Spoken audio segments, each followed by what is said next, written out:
Gua ngelihat Ibu Sofi lagi merhatiin gua dari atas sampai bawah. Hati gua bertanya-tanya, ada apa ya?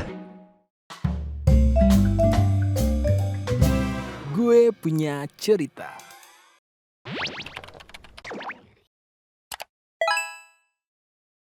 Peringatan, animasi ini dibuat dengan tujuan sharing pengalaman pribadi sang pengirim cerita.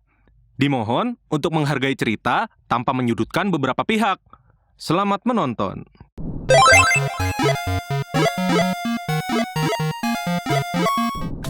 Hai, nama gua Reno. Dan ini teman gua, Ivan. Hari ini, hari pertama kita di kelas 2 SMA. Sebelum masuk kelas, kita upacara dan ada sambutan yang membosankan lah dari pihak sekolah. Setelah menunggu kurang lebih 1 jam, akhirnya para siswa dipersilakan masuk kelas. Gue sama Ivan kebetulan satu kelas di 11 IPA 3. Karena dia anaknya pintar waktu kelas 1. Gue mutusin buat duduk sebangku sama dia. Ya, kali aja pintarnya bisa nular. Selama nunggu ada guru yang masuk kelas, kita ngabisin waktu buat ngobrol-ngobrol. Kebetulan banget Ivan juga suka sama Naruto. Ya, kayak gue juga. Dan dia katanya ngoleksi cukup banyak komik di rumahnya. Wah, gue tertarik buat temenan sama dia. Saat lagi asik ngobrol, tiba-tiba ada guru yang masuk. Namanya Ibu Sofi. Orangnya cantik. Untuk ukuran ibu-ibu, Ibu Sofi terbilang awet muda dan energik. Oh iya, dia ini guru BK. Jadi, dia adalah guru yang menangani siswa kalau ada masalah. Di hari pertama, ada yang namanya sesi perkenalan di depan kelas. Setelah nunggu cukup lama, akhirnya giliran gua. Dengan muka pucat, berusaha ngumpulin keberanian, akhirnya gua maju ke depan. Ya, gua kenalin nama gua, di mana gua lahir, tinggal di mana, dan basa-basi lainnya. Tapi, di saat gua udah selesai, gua ngelihat Ibu Sofi lagi merhatiin gua dari atas sampai bawah. Ngeliatinya secara mendetail banget. Gue mikir, apa ada yang salah sama penampilan gue? Langsung di situ gue panik dan buru-buru balik ke bangku. Pas gue duduk, Bu Sofi masih aja merhatiin gue. Gak tahu kenapa, gue semaksimal mungkin gak melakukan eye contact sama dia. Hati gue bertanya-tanya, ada apa ya? Kenapa ya?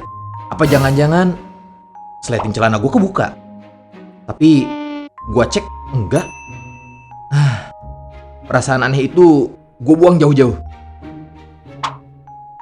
Sampailah waktu pulang sekolah. Gue keluar gerbang bareng si Ivan. Niatnya sih pengen pulang bareng. Kebetulan kita searah. Belum sampai keluar gerbang, tiba-tiba Ivan berhenti di dekat mobil sedan hitam. Loh, gue bingung kenapa. Gak taunya pas jendela dibuka, ada Bu Sofi yang udah nunggu si Ivan. Lalu dia masuk gitu aja ke mobil. Hah? Oh, ternyata Ivan ini anaknya Bu Sofi. Baru tahu gua. Di saat bersamaan, mereka mengajak gua buat pulang bareng.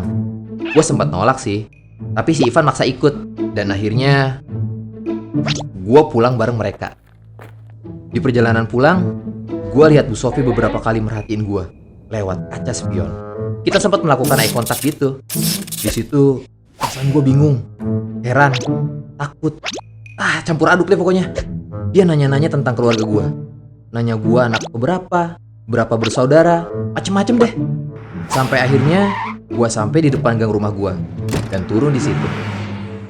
Sepanjang jalan menuju rumah, gua mikir ada apa dengan Bu Sofi. Kok sampai segitunya yang ngeliatin gua? Apa ada yang salah sama penampilan gua? Bodo amat ah.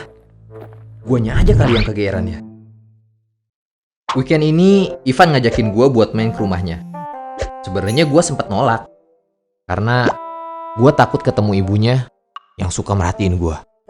Kalau bukan karena komik Naruto-nya, gak bakalan gue bela-belain ke rumahnya. Gak pakai lama, gue sampailah di rumahnya si Ivan. Pas masuk, bener aja, di sana ada Bu Sofi yang lagi di dapur. Terus gue samperin dia, ya sekedar buat salim. Tangan gue sempat dipegang cukup lama, dan gue diliatin lagi sama dia. Gue berasa awkward moment banget. Gak tahu harus gimana. Karena dengar suara panggilan Ivan, Gue langsung izin ke Bu Sofi buat masuk ke kamarnya Ivan. Gue ngerasa aneh banget. Si Ivan ngeliat gue kayak orang aneh dan nanya, "Lu kenapa?" Dan gue cuma bisa jawab, Enggak kenapa-napa kok." Gak kerasa udah jam 5 sore. Akhirnya gue pamit pulang ke si Ivan. Emang suwe banget. Pas gue mau balik, ternyata dia udah ketiduran. Ya udah, gue langsung cabut aja dari kamarnya. Waktu gue turun, ketemu lagi sama ibunya. Sekalian deh gue pamit dan salim ke dia. Gak tahu kenapa, dia megang tangan gue cukup lama. Megang muka gue dan rambut gue. Dan tiba-tiba Bu Sofi meluk gue. What? Kenapa ini? Kok dia meluk gue? Terus dia bilang ke gue, "Hati-hati di jalan ya. Kalau nyebrang, lihat kanan kiri.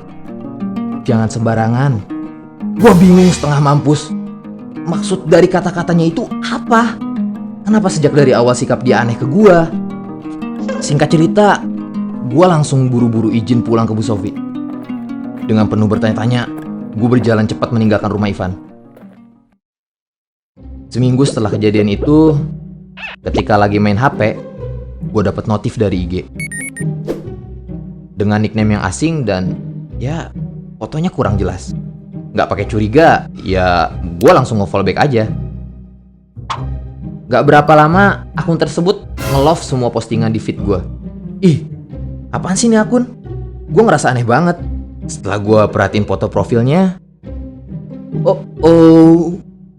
ternyata itu fotonya Bu Sofi.